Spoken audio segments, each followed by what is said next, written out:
Et le dernier principe, c'est la loi de l'Ecclésiaste, et c'est que l'efficacité et la créativité se développent grâce à l'alternance des activités. Ça, c'est chouette.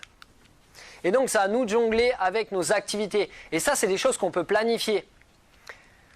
Au lieu de se dire, allez, pendant 2 jours, je vais travailler sur ce dossier compliqué, ou pendant 2 jours, je travaille que sur mes mails, ou pendant 2 jours, je vais faire du sport pour toute la semaine. En fait, ça peut être bien de répartir, de faire un peu de sport, un peu d'ordinateur, un peu de téléphone, un peu de dossier, un peu de lecture, et le lendemain, à nouveau, de répartir ces choses-là, de vraiment découper et de pouvoir alterner. Sinon, vous allez faire une indigestion de ce que vous faites. Et parfois, on peut avoir des journées qui sont super bien remplies, mais des activités qui nous plaisent et qui s'alternent, on peut finalement les passer très naturellement.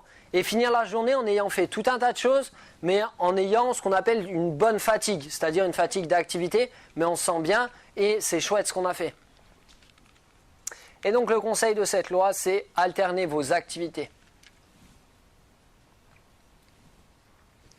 Ça peut être aussi au niveau des lieux. Parfois, travailler toute la journée dans le même endroit, et à un moment donné, on sature. Ça peut être bien d'avoir un temps où je travaille, ça peut être dans mon bureau, et puis après mes coups de fil, si j'ai la possibilité, je peux très bien aller les passer dehors. Le fait d'alterner aussi les lieux, ça me permet à un moment donné de me régénérer, pour mon cerveau de voir d'autres choses, et du coup d'être plus créatif, plus efficace.